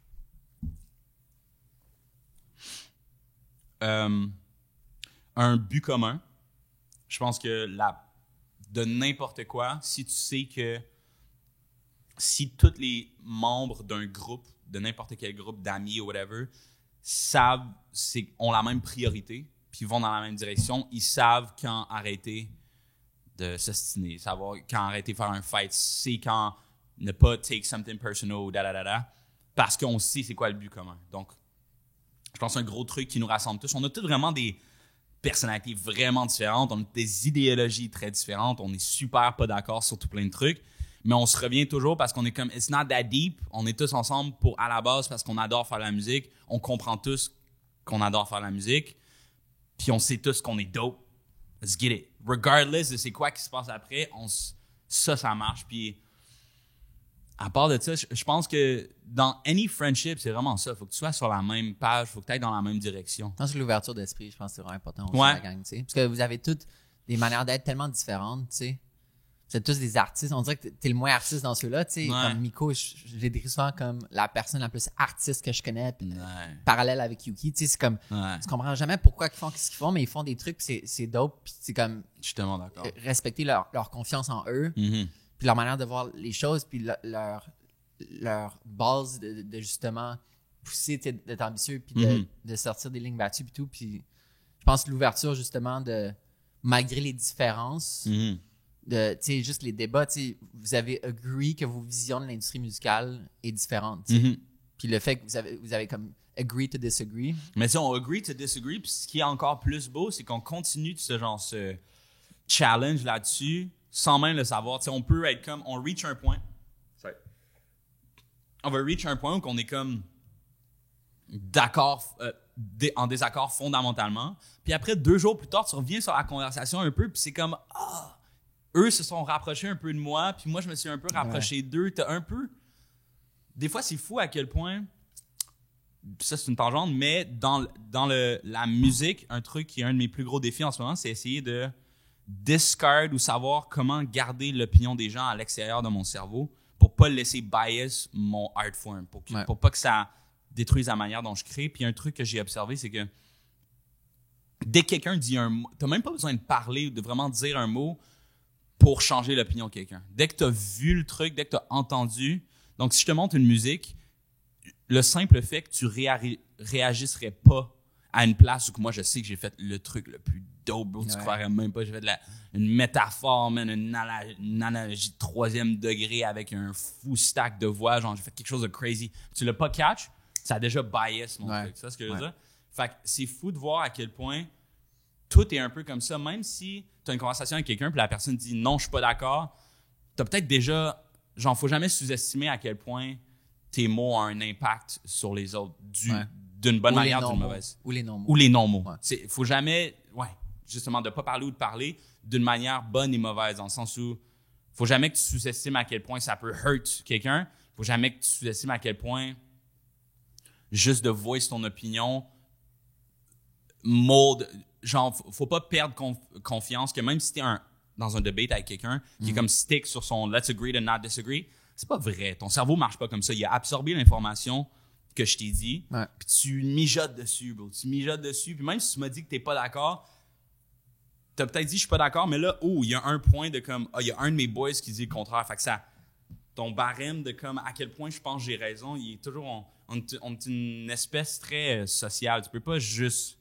être sur ta propre vision puis jamais te déroger. Fait que, tu sais, il y a beaucoup de ça dans l'industrie dans laquelle je suis live, de comme, j'ai mon opinion musicale de ce que je pense qui est dope. Je parle avec les gars, ils ont leur opinion musicale de ce qui est dope. Après, je parle à mon management, qui ont leur opinion sur comment est-ce qu'on va get ça into market ou whatever. Est-ce que, how does it fit notre vision de comment on voit. Après, on parle aux label people on Universal Side, ils ont une autre opinion. Après, je parle à Cardi, shout out à Cardi à Toronto, qui va me donner son opinion artistique, mais vraiment éloignée de ce que moi je fais en a day-to-day. You need to take all that in puis trouver une manière de comme digérer ça in the most healthiest way. In the healthiest way. Je pense que c'est un peu comme...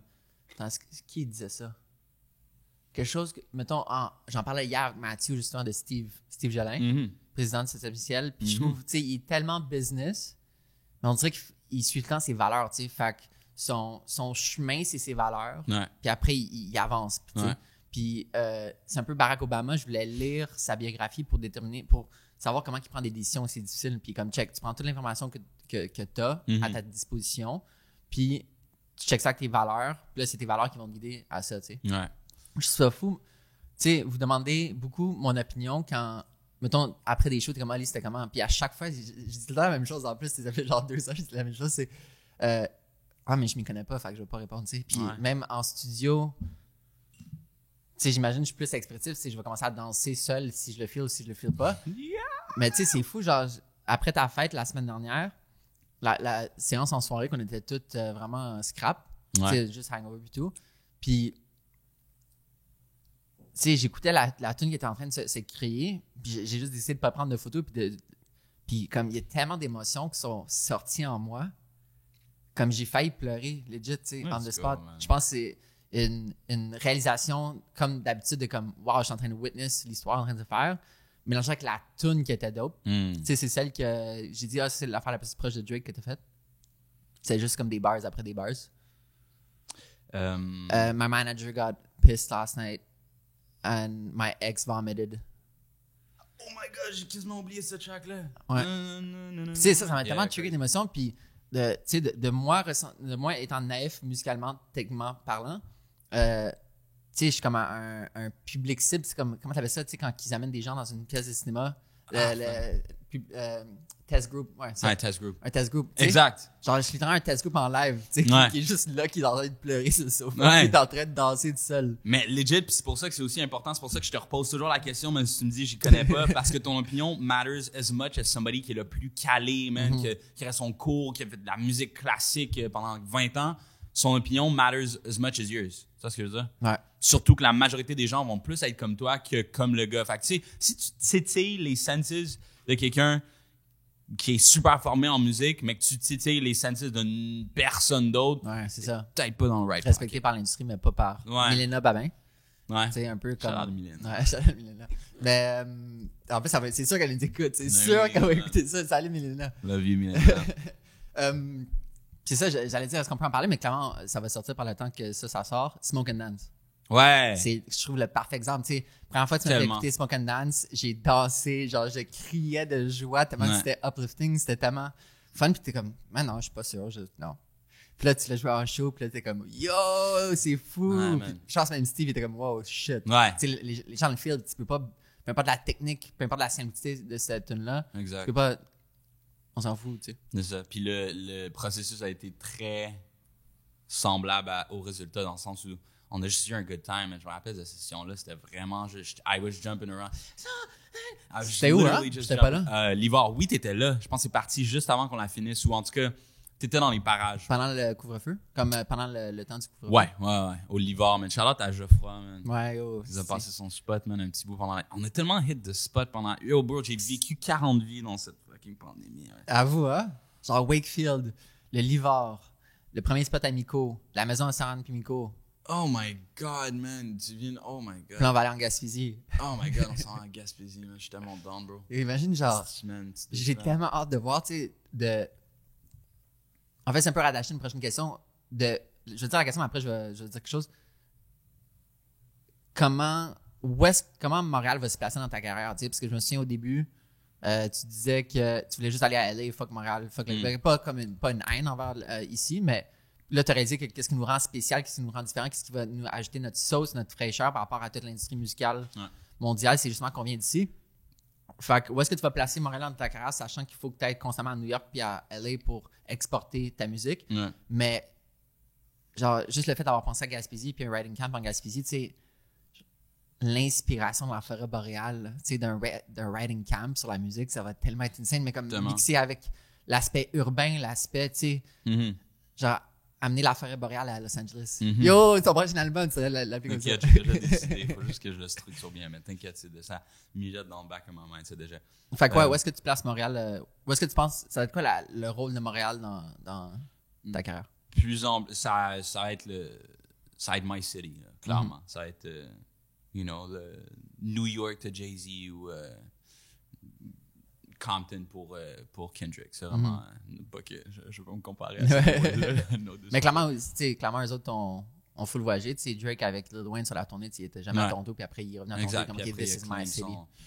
Donc ouais, clairement, tu sais, aussi du fait que c'est la ville d'où je viens, parce que je viens pas de là, mais c'est la ville d'où je viens. C'est comme d'où je viens, la ville, c'est Montréal. Donc de plus en plus en importance, je pense que tu as raison. Au début, c'était vraiment à cause que je viens pas de Montréal, j'ai jamais eu cet attachement-là personnel de comme c'est ma ville. Fait que quand je suis move de Rouyn-Noranda à Montréal, j'avais vraiment le sentiment de c'est comme yo, this first step, I'm going there, c'est mon tremplin pour aller pour slingshot to LA or to anywhere, tu sais. Puis de plus en plus, je me rends compte que non, c'est home base. Donc tu reviens, c'est pas juste le premier tremplin, c'est home base, tu reviens. Puis faut tellement que tu cherish ton hometown love parce que tu l'auras jamais. Je sais pas qui avait expliqué ça, mais il avait bien expliqué. You're never gonna get that twice. You're never gonna get it the same. Même si toute la planète t'aime, personne qui va t'aimer comme ton hometown. Fait que ça, c'est vraiment quelque chose que maintenant je réalise à quel point c'est important. C'est tellement un bon signe, bro, que même si on n'est pas encore big, rien, le love à Montréal est tellement overwhelming. Puis c'est aussi familier. J'adore ça que les gens qui m'arrêtent dans la rue ou des choses comme ça, c'est vraiment un sentiment familial. On est tous au même niveau. Il n'y a pas de paparazzi. Moi, le fait qu'il n'y ait pas de paparazzi, j'adore ça. Les gens qui viennent me voir dans la rue, c'est pas, ils veulent pas prendre une photo ou prendre mon clout. Ils veulent vraiment venir me show du love. Puis genre, ils veulent venir me montrer à quel point c'est important pour eux ce que je fais. Puis c'est un peu yo guys, yo bro, t'as de l'effet sur les gens, bro, ça marche. Keep doing what you're doing parce que ça stimule les gens autour, bro. Les gens aiment cette énergie-là. Puis it feels so good de comme, tu sais, je peux avoir des conversations avec ces gens-là. J'ai l'impression que c'est quelque chose qu'à l'extérieur de la ville t'auras pas, first of all. Puis j'ai l'impression que c'est peut-être une culture qu'à Montréal on a plus que dans les autres villes parce qu'on est quand même une grosse ville, mais il y a personne qui a make it ici. Puis ça, je le dis quand même souvent. Nobody made it in Montreal vraiment, vraiment. Where it's like, les gens veulent juste s'attacher à toi parce que you're the talk of the town. Faut juste, you need to be with this guy right now. Les gens, ils n'ont pas de second, ils n'ont pas un agenda caché, really, when it comes to music. Je pense que l'art en général à Montréal, je trouve que c'est tellement un monde ouvert. Puis, tu sais, on habite tous nos appartements avec des planchers en bois qui craquent un peu. Tu sais, c'est ça le vibe Montréal. Tu sais, les apparts sont moins chers qu'un peu partout. C'est une ville d'artistes, man, que les gens aiment show up, puis show out, puis juste faire nos trucs. Puis c'est quelque chose qu'on perd dans les grandes villes. Je pense que New York, puis LA, puis même Paris, c'est comme... Il y a toujours un truc... Il y a les gens nice qui sont en train de faire quelque chose, puis j'ai l'impression que ça monopolise l'attention. C'est comme tout le monde va se diriger pour être en dessous de la pyramide d'influence des gens vraiment importants. Tandis qu'à Montréal, il y a comme des sparks de comme, lui, il fait ça, c'est nice, man, puis je suis pas là. Ouais. Comment tu penses que Montréal va te forger, soit ta personnalité ou ta musique? Ou comment elle t'a forgé déjà? Clairement, le bilinguisme, tu sais, la manière de penser. Ouais. Puis ça, c'est un autre bon point de même affaire que genre, au début, je pensais arriver à Montréal, puis c'est juste stop and go, puis on to the next city. Même chose avec le français, je trouve que for the longest part de ma carrière, c'était vraiment de pousser le français out. Genre, first of all, en tant que Québécois, on a un gros pas un shame, mais comme on a un hatred, I guess, sur la manière dont on parle. Surtout notre incapacité, non-capacité, qu'on n'est pas super bon en anglais. En tout cas, moi, d'où je viens, c'est le classique cliché, les Keb qui sont pas capables de parler bien en anglais. Mm-hmm. Puis j'avais l'impression que ça serait la plus grosse embûche à ma carrière de comme avoir un accent Keb. Donc, les 10 premières années de ma carrière, ma carrière, elle a 10 ans, genre, fait que jusqu'à maintenant, ça a vraiment été au-dessus de faire du art. Jusqu'à maintenant, mon whole job, c'était comme I want to sound like I belong in this business. Puis je parle à l'international. C'est pour ça qu'au début, c'est important pour moi de dire que je suis un rappeur parce que fallait que les gens me voient comme cette étiquette-là. Fallait que les gens savent même pas que tu viens du Québec. Genre, fallait que ça soit flawless. C'était tellement un compliment, je me rappelle quand j'avais peut-être 15 ans, d'entendre « Oh, you're from da-da-da? Oh, yeah, you're from there. I can't hear your accent. » Genre, c'était le plus gros compliment que quelqu'un pourrait me faire. Puis maintenant, de plus en plus, j'apprends à revenir un peu vers le français, c'est une des parties les plus spéciales de qui je suis, la langue que je parle, non seulement le français, mais le québécois. Puis j'essaie de le réinclure, de le laisser parler, de le reclaim as much as it is, de pas le perdre aussi. Je m'enligne dans une direction que j'avais une girlfriend avec qui je pouvais parler anglais 100%. Le business dans lequel je suis, toutes mes interviews sont en anglais, toute la musique est en anglais. Il y a moyen de comme oublier cette partie-là, de comme bleacher cette partie-là de la personnalité. Puis plus en plus, je trouve que c'est the spiciest shit about me, the fucking nicest fucking shit about me. Une touche de fraîcheur. Ouais, une touche de fraîcheur. Puis aussi, c'est ce qui me rend différent. Tu sais, plus en plus, c'est une question que je savais pas que j'allais devoir répondre, mais t'es qui pour les gens? Genre, c'est qui Zach Zoya? C'est qui Zachary pour les gens? C'est like, who's that person? Puis c'est un peu ta job de définir ça pour que les gens, après, vont le définir par eux-mêmes, mais c'est à toi de donner les blocs de départ. Puis je trouve que le français puis la langue est une grosse partie de juste être québécois. Puis aussi, au-dessus de la langue, la manière dont on parle, je pense que on est Canadien, donc on est poli, mais on est poli in a québécois way. Ouais. Fait qu'on est peut-être un peu rougher que les anglos. C'est tellement rafraîchissant. C'est tellement nice, bro, de comme, je viens d'ici, j'ai travaillé super fort pour sound like je suis pas d'ici, puis après je m'en vais à l'étranger, puis je me rends compte que c'est le nicest shit de sonner comme je sonnais quand je viens d'ici. Ouais. C'est comme, that's what makes me special. Mm-hmm. Question sur un autre ordre d'idée que j'avais vraiment te poser. On a les deux été élevés par des pères à la maison. Yes! C'est vrai. Puis ça, j'ai seulement découvert. En fait, j'ai seulement réalisé récemment, je savais que ton père avait une présence à la maison, mais j'ai seulement découvert il y a 2 semaines que, mettons, il était vraiment beaucoup là. C'est weird. Comment t'as découvert? Mais quand on parlait chez nous avec Yuki. Ah, weird. Ouais. Puis comment tu penses que, tu sais, moi aussi, comment tu penses, c'est quoi les traits communs qu'on a qui ont été forgés par le fait qu'on était élevé par les pères à la maison?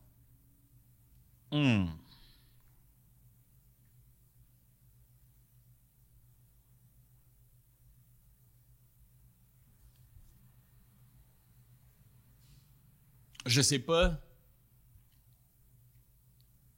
les problèmes que j'ai pas. Ouais. Donc, je sais pas qu'est-ce que j'aurais manqué si j'avais pas eu mon père à la maison avec moi. Puis c'est un truc que j'ai tendance à oublier. Mon père était tellement présent dans ma vie chaque jour que j'ai tendance à oublier à quel point je suis beaucoup comme lui. Tu sais, j'ai mold beaucoup de ce que je suis moi. Particulièrement avoir un père à la... Premier ordre d'idée, ça aurait été de dire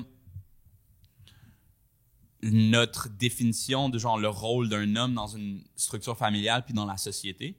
Je trouve que ça donne... Tu sais, j'ai des grandes sœurs, j'ai beaucoup de femmes dans ma vie, donc ce que j'étais pour dire, c'est le respect de la femme puis genre le fait qu'on n'objectivise pas la femme autant ou qu'on les voit pas comme moindre ou comme une personne qui a comme une job en particulier. Le stéréotype de ce que la femme est supposée de faire parce qu'on vient d'une famille où... notre père avait un rôle non genré. Exact. Avait un rôle... Qui était genré avant qu'il... Un rôle non conventionnel, non traditionnel de ce que la structure familiale est supposée d'être. Donc, sachant qu'on avait déjà brisé cette règle-là, je pense que ça donne une aisance, une décomplexité à briser les règles de genre. Donc, je pense ça nous donne peut-être un avenue pour être vulnérable avec nos émotions. Je pense qu'on est les deux quand même très bons à... Even though on est quand même les deux très rationnels, puis on va expliquer nos émotions plutôt que les brailler quand on veut brailler and shit. On va expliquer qu'on est triste ou whatever. Je pense que ça, d'avoir un exemple de comme... Non, il n'y a pas ce rôle-là de comme la femme fait ça, l'homme fait ça. Je pense que ça a tout changé ma vision du début. Puis ça fait en sorte qu'il y a beaucoup de préjugés que d'autres hommes ont, que j'ai le privilège de ne pas avoir. Puis ça, c'est sûrement un mélange d'avoir un père qui fait une job non traditionnelle et des femmes super exemplaires à qui je look up dans ma vie. Tu sais, je dis ça, j'ai disrespect les femmes, tu sais, j'ai utilisé le B-word dans mes chansons, tu sais. Ce qui est un truc que j'essaie d'enlever, tu sais, la misogynie dans le rap, c'est un truc que j'essaie de m'éloigner le plus en plus possible, even though it used to be genre something that I thought c'était juste ça fait partie du game. Pour sonner comme un rappeur, faut un peu tailler dans ces traps-là. J'essaie de l'enlever un peu. Puis ça vient vraiment du fait que les femmes dans ma vie sont meilleures que moi. Ça, c'est ça, sont smarter, sont plus à leur affaire, ils sont plus efficaces. T'sais, moi, mon expérience avec les femmes de ma vie, c'est vraiment ça. C'est des personnes qui font tout ce que je fais en mieux que ce que je fais. Puis c'est vraiment, toute ma vie, c'est d'essayer de live up to ce que mes sœurs font au moins. T'sais, c'est comme, si je pourrais pas être dans un contexte scientifico-médico-légal. Exact. Mais il faut que je sois that good à l'extérieur. Ça, je dirais, man. Dirais-tu de la douceur? Parce que, tu sais, on dirait, être parent, j'imagine, it humbles you down. Tu sais, on dirait, moi, ça fait en sorte que, comme, mon père a dû mettre, je pense pas qu'il avait un gros ego, là, mais, tu sais, mettre son ego de côté pour justement faire des tâches qui sont associées traditionnellement à la femme. Ouais. Je pense. Tu sais, d'être moins comme moi, je veux ci, je veux ça, mais vraiment être comme, OK, I gotta do shit for my family. Je vais pas te mentir que ça me précède. C'est peut-être une conversation qui me manque à avoir avec mon père puis ma mère, de juste. Puis, tu sais, qui va venir avec le temps. Je suis peut-être même pas encore assez vieux pour comprendre dans quel mindset ils sont, mais tu sais, la place que moi, je suis le dernier d'une famille de 4 enfants. Donc, la structure que mes parents avaient de mon père qui est un père à la maison, qui fait la bouffe, qui amène les gens à la garderie, à l'école, qui fait tous les trucs à la maison, c'est quelque chose qui me précède de ma plus grande sœur a eu 50 plus que moi, qui me précède d'une demi-décennie. Tu sais, cet arrangement-là que mes parents ils l'ont eu quand j'étais même pas encore une idée. Donc, c'est dur pour moi d'être comme « Ah, c'est ça que ça l'a fait à mon père. » C'est ça que ça l'a... Tu sais, je sais pas, mon père, il était dans quel mindset avant, puis s'il a dû piler sur son ego pour être un père à la maison, ou si c'était le thing qu'il voulait faire. Tu sais, je sais pas encore, fait que je te dirais que je sais pas. Mais à part la forme physique et l'importance d'être en forme, qu'est-ce que tu retiens le plus de ton père? Ça, c'est des vraiment bons points. Mon père, il a comme une patience décomplexée de la vie. Je me rappelle quand on était petit, on allait au Bleuet. Juste des c'est petites tâches. ça, c'est tellement keb. Je sens que tu faisais ça dans des entrevues en anglais. Ah, man, oui, man. He's going to pick blueberries. Je sais pas si t'as déjà pick des blueberries. As-tu déjà pick des blueberries? Non. OK. Puis, je regardais ceux pour les ours qu'il faut pas manger. Je les ai regardés. Tu sais, ceux qui sont poisons, là? Ouais. Pour les J'ai plus souvent regardé eux. Mais j'en ai fait un peu, mais pas dans les champs, juste à mon chalet. Sur la terre du chalet. OK. Donc, pour te donner un peu le contexte, il y a les bleuets qui est à l'épicerie, les gros. Puis ça, c'est cultivé. Ça, c'est dans les longues rangées. Puis genre, tu peux aller les cultiver. C'est pas le real deal. C'est petit. Les vrais bleuets, c'est les bleuets sauvages qui sont minuscules. Juste pour que tu comprennes, les bleuets, c'est super sensible, comme, parce qu'il y a une petite poudre sur les bleuets. Si t'es trop rough avec, ça enlève la poudre, puis tes bleuets sont plus right on, tu sais. Fait que tu veux pas enlever la poudre des bleuets. C'est des petites grappes, c'est un mini arbuste pour les gens qui savent pas c'est quoi. Fait qu'il faut comme t'ailles les pics comme ça, puis t'en as 2-3 à la fois. Ça ressemble un peu du thé, hein? La forme. Un peu. Ouais. Fait que tu prends les petites berries comme ça, puis c'est vraiment inefficace. Ton yield de combien d'énergie ça te prend pour 3-4 berries est immensément bas. Genre, ton ratio est de la merde. Puis mon père, c'est... Toute ma vie, c'est essayer de pas être bored. Toute ma vie, c'est de battre... Attends, de bored comme que tu sois bored ou qu'il soit bored? Moi, toute ma vie, mon combat constant, ça a été de pas être bored. Okay. De me distraire, de trouver quelque chose à faire.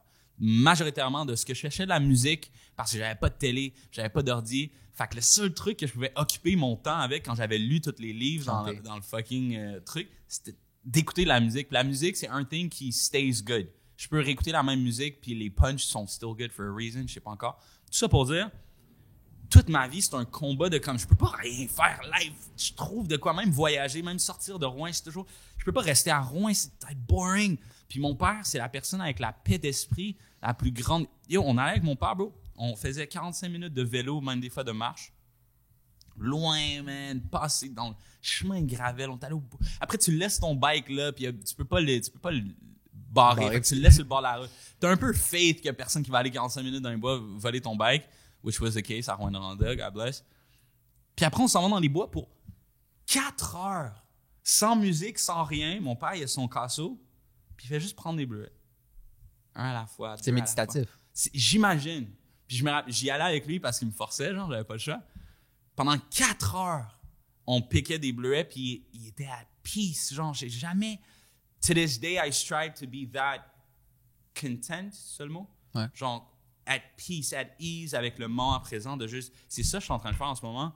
T'as pas besoin tu le fais bien, tu te grouilles pas, tu fais ça, puis ça va prendre le temps que ça prend. Puis je pense un truc que mon père m'a enseigné qui vient de l'Afrique, c'est que il fonctionnait pas sur un clock. Je suis aussi... Ouais. C'est pour ça que je suis late. T'es plus late. Je suis pas late, I'm working on that. Mais mon père, c'est un get back at sundown kind of guy. Quand les lampadaires ouvrent, you know, that Ça serait classic sick, juste dire. Moi, j'adore dire, tu veux aller prendre un apéro au coucher de soleil, tu sais. Ouais. Pas une heure, juste coucher de soleil. Puis ça, je pense que c'est un truc en Afrique. Les gens, ou en tout cas, peut-être l'expérience de mon père, ou peut-être en Afrique, dans les années 70, il n'y a pas d'heure, il n'y a pas de survie. Tu soupes pas à une telle heure, tu reviens à la maison le soir. Même l'école, j'ai l'impression que c'était comme, c'était pas, t'arrives, tu viens, tu sais, tes trucs, tu t'en vas. Mon père est très comme ça. Puis ça m'inspire tellement de comme, dans la musique, j'essaie de faire ça à chaque fois. Même la musique, même si c'est un des trucs que j'aime le plus faire au monde, je me grouille. Genre, je chase avoir le sentiment du devoir accompli, puis j'essaie de le faire arriver le plus vite possible, quitte à botch la musique. Puis mon combat, c'est toujours d'essayer de botch la musique le moins possible. À travers ce que mon père m'a enseigné de vivre le moment présent. Si tu l'as pas la barre live, là, va pas pour le easy word qui rime. Wait it out. Let it sit. À quel point tu penses souvent au futur ou au passé? Je pense beaucoup plus au futur qu'au passé. J'ai appris l'anxiété, la peur du futur, la dépression, le passé. Revel on the past. C'est fou, ça pareil, hein, by the way. Ouais. Une fois, quand j'ai réalisé que justement l'anxiété, c'est comme le stress du futur, ben, pas le stress, mais ouais, une crainte du futur puis une dépression du passé, c'est fou, hein? genre le fait que c'est avant, derrière, tu sais, c'est fou. Puis c'est fou à quel point on voit avant, derrière, puis je parlais de ça, là, mais comment on a cette vision-là, mais c'est pas comme ça que c'est, bro. Ouais. Le futur, il est pas en avant, puis le passé, il est pas derrière. C'est maintenant. Puis c'est tout le temps maintenant. Il y a pas de passé, puis il y a pas de futur. Donc, c'est quelque chose que j'essaie de pratiquer le plus possible. Le futur, il n'existe pas. Le passé, il n'existe pas. C'est juste le présent. Donc, j'essaie de vivre le plus dans le moment présent. Given my job, given la réalité de la vie, je pense beaucoup plus au futur. Ouais, parce qu'il faut que je plane. Il faut que tu strategize. Ouais. Le passé, j'y pense pas beaucoup, man. J'y pense pour écrire, j'y pense pour m'inspirer.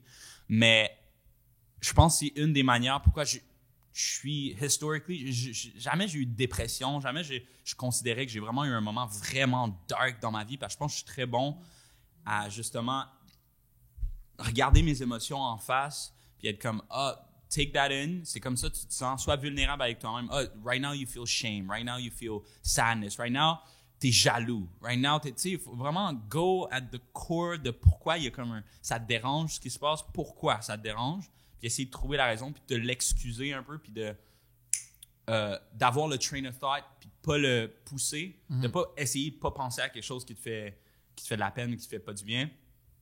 Take it in and leave it in the past. Je pense que je suis quand même très bon à faire ça. Donc, I never think about the past. Je suis toujours en train de penser au futur ou essayer d'être dans le moment présent. Tu vois, j'essaie le temps de vivre comme ça, puis on dirait que j'oublie que je pense pas trop au futur. Tu sais, évidemment, oui, le calendrier, mais mettons, tu sais... Ton calendrier, man. Et le calendrier à Draw, c'est le cauchemar de ma vie. Rouge, shoot, man. Mais, puis, c'est quand des gens me posent des questions du genre, qu'est-ce que tu aurais changé? Comment tu penses que ta vie serait différente depuis la pandémie, comme s'il n'y avait pas eu la pandémie? Ouais. Ou des questions du genre, qui te font réfléchir par rapport au passé. Je suis comme, wow, OK.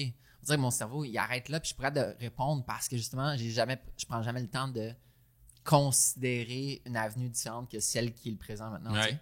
Tu trouves-tu que ça te rend à pied, ça? Ouais, ben oui. Ouais.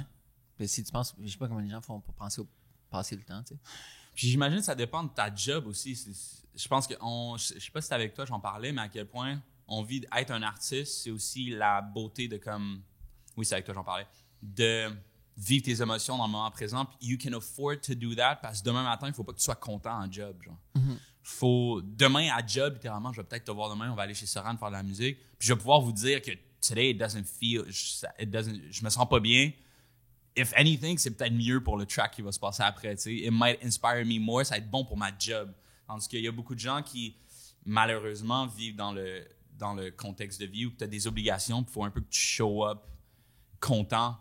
Puis je pense que ça donne une grosse pression de comme toujours être heureux, puis peut-être ça te force à plus penser au passé ou plus penser à ton futur, je sais pas. Ouais. On dirait que l'industrie de l'art et la culture, ça nous... Pas valide, mais ça nous permet d'avoir les vrais ups d'être and downs triste d'un humain. Puis pas triste, c'est ça. C'est ça, de les assumer puis de tirer du bon jus de ça. Ouais. Mais ça, j'ai toujours trouvé, tu sais, comme vous êtes full artiste. Puis en plus, j'ai eu ce débat cette semaine avec quelqu'un d'autre. Mais on dirait que j'ai l'impression d'avoir un pied dans l'art puis un pied pas dans l'art. Vu que c'est comme photojournalistique un peu ce que je fais. Fait que oui, j'ai tout l'aspect genre, tu sais, suivre mes trips puis vouloir faire ça pour telle valeur puis qu'est-ce que le message veut communiquer. Mais en même temps, c'est très informationnel. C'est comme la communication de l'information, tu sais. Puis comment concrètement tu dirais que c'est pas de l'art? Quelle partie, là, t'es dans ton truc, t'es comme ça, c'est la partie non artistique de ce que je fais? C'est de l'information à communiquer, comme un média. Fait que ton message doit bien passer. Nous, pourquoi mes images sont simples, c'est parce que pour moi, l'information doit être le présenter de manière simple pour être mieux consommée, assimilée, mieux comprise, mieux ressentie. Puis wouldn't you argue que ça, c'est au contraire la main artistic part de ton job? De comme trouver la manière simple de communiquer. Comment je vais Ça serait trouver la manière belle. Ah! Et non efficace. C'est quoi tes barèmes de beauté? Je pense que c'est juste ressentir. Juste ça? Ouais. Donc, OK, c'est une bonne question, ça, parce que, comme je disais, moi, par rapport à la musique, je pense que je suis à un point que j'ai démystifié le truc, je suis capable de mettre le point sur qu'est-ce que je trouve beau. Puis, most of the time, il y a une raison pourquoi c'est beau. Beau dans une chanson? Ouais. OK, c'est quoi? La note est belle, le tempo est intéressant, l'harmonie est intéressante, ou ce qui est l'expression est intéressante. Donc, le sentiment, I can relate ou pas relate à quelque chose. Donc, ça me choque, ça me choque ou j'empathise avec le truc. Ouais. Donc, c'est soit par opposition ou soit par je comprends ou oh my god, je comprends pas. Ouais. Je peux toujours sentir, puis il y a comme, c'est ça qui va faire que c'est beau ou pas. Il n'y a jamais un moment que c'est comme, c'est juste beau. Je suis capable, ou c'est peut-être moi qui l'analyse tout le temps, mais toi, quand tu vois une photo qui est belle, c'est juste elle est belle. C'est pas la forme du nez, la lumière, toi, puis la lumière, man. Genre, c'est le plus gros fan de lumière que je connais au monde. Mais je pense que c'est juste comme le mot wow sort tout seul. C'est même pas. T'as même pas le temps de process de pourquoi tu trouves ça beau. C'est juste oh wow. Comme on dirait l'information est tellement bien présentée. En fait, j'avais la définition dans ma tête, je l'avais écrit en fait dans mon journal de c'est quoi une bonne photo. Pour moi, c'est l'esthétisme, fait que mettons les couleurs, textures, composition, la simplicité. Puis ça peut être full compliqué, mais full simple en même temps. Le sujet, il faut que le sujet soit intéressant. Ça ne peut pas juste être un sujet banal. Mais au fil des années, j'ai rajouté un quatrième point, la magie. Parce que je trouve la magie, elle se crée par l'accumulation de toutes les petites choses, puis peut-être la petite lumière, encore une fois lumière, mais la petite lumière, tu sais, magique de crépuscule qui ajoute quelque chose, ou le mini-mouvement, la petite erreur. Je trouve que la magie, justement, se fait souvent dans l'erreur. Ou au contraire, peut-être dans la perfection totale de comme l'angle, la lumière de la journée, la personne photographiée, etc. Fait que j'ai rajouté la magie, justement, parce qu'il y a quelque chose de non scientifique à tout ça. En fait, justement, j'ai fait l'exercice récemment. Tu sais, j'ai une banque d'images de genre 5000 images d'inspiration. Puis, je suis allé je me suis dit, je pense qu'on avait déjà parlé de ça, mais j'essaie d'appliquer l'idéologie d'un algorithme pour pouvoir mieux prédire le futur. Répète ça.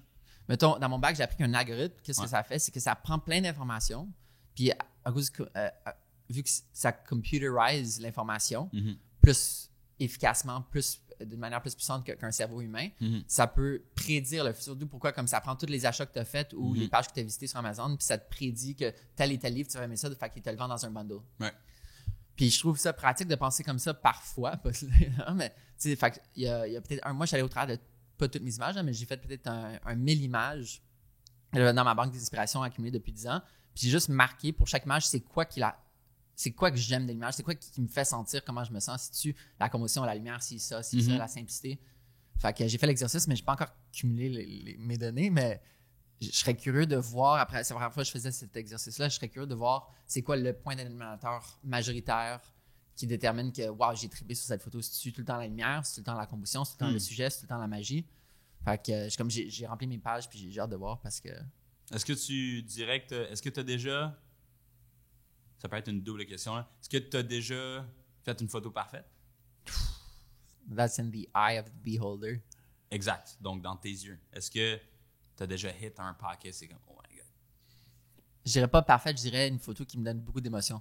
Tu sais, je me souviens, mes photos au Laos dans la tribu en 2014, au top de la montagne, tu sais, c'était comme une photo d'un kid qui ressemble un peu comme au petit dude avec la face de ballon dans Family Guy.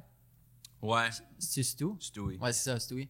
Est-ce que c'était les maisons sur les... Ouais, comme tout en foin, genre. Ouais.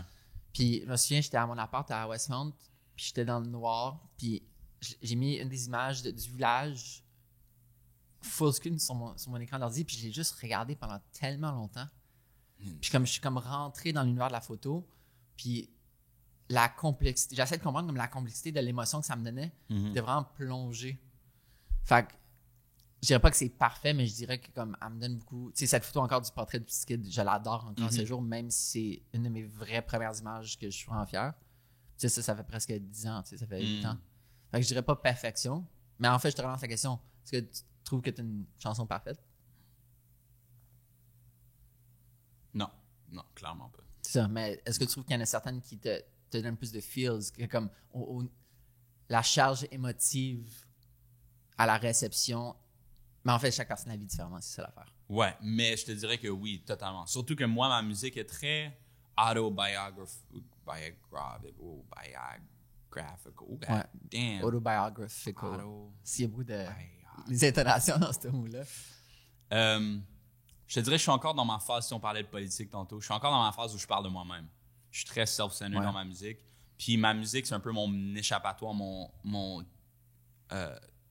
carnet intime, qu'on dit. Ouais, journal intime. Journal intime dans lequel je parle de mes émotions. Donc, au-dessus de It Sounds Right, des fois, il y a des idées qui sont bonnes, magnifiques, mais si je dis pas quelque chose that I knew, ça hit toujours quand I know I meant that shit. C'est ce que je veux dire. Ouais. Jamais je vais trouver la meilleure puis que ça va être tight si j'ai pas dit de quoi qui me cherche. D'où pourquoi, souvent, quand je donne des conférences maintenant dans les écoles, je parle, t'as une belle photo, t'as une bonne photo. C'est belle, c'est le contenant, bonne, c'est le contenu. Puis là, quand tu mixes les deux, justement, qu'est-ce que tu viens de dire, contenant et contenu, que le package est aussi beau que l'intérieur. C'est là que tu hits un package puis t'es comme, wow, c'est puissant. Je te dirais que souvent, l'émotion, je te dirais que je reach la perfection avec l'intent. Fait que je te dirais que, je sais pas si c'est belle ou bon, là, je sais pas c'est lequel qui est... Donc, l'intention est exactement ce que je voulais dire. Ouais. Parce que, juste par le fait que je l'ai dit comme ça. La beauté, je pense que ça serait plus la technicalité, comme la note est bonne, mais exact. le bon, ça serait justement là. Mais genre, ce que je veux dire, tu sais, tu me demandais, est-ce que j'ai déjà fait de quoi de parfait? J'ai jamais fait de quoi de parfait parce que c'est toujours dans l'exécution qu'il y a quelque chose qui se passe. Ah non, my bad. C'est que si j'ai une idée parfaite, elle va pas être parfaite on paper.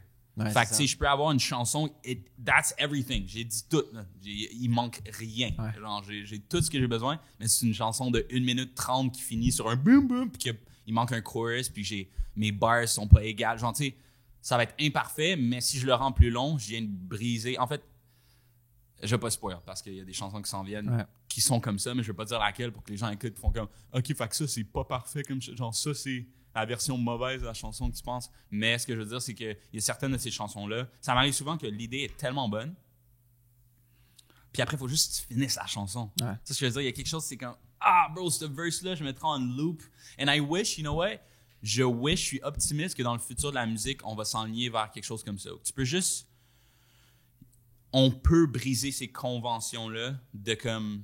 C'est comme ça qu'une chanson, c'est supposé être 2 minutes. Une chanson, c'est da-da-da. C'est supposé avoir un chorus, verse, chorus, bridge, chorus, verse. Tu sais, toutes ces règles-là sont établies par le médium que tu utilises. Donc, it used to be la télé. It used to be la radio. Il faut que tu fites dans ces-là. It used to be streaming.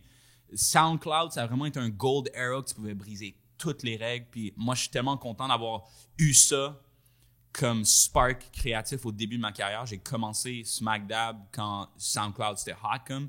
C'est tellement bon parce que ça me laisse dans le back of my mind. C'est possible un monde dans lequel tu fais de l'art comme tu veux. Musically, là, SoundCloud, c'est la parfaite exemple de comme... Ça a tellement changé la musique, tu sais. Yo, tu pouvais faire un track de 30 secondes, pas mixé, où tu cries, puis après tu fais un switch, puis tu vas full électro. Tu pouvais faire ce que tu voulais sur SoundCloud.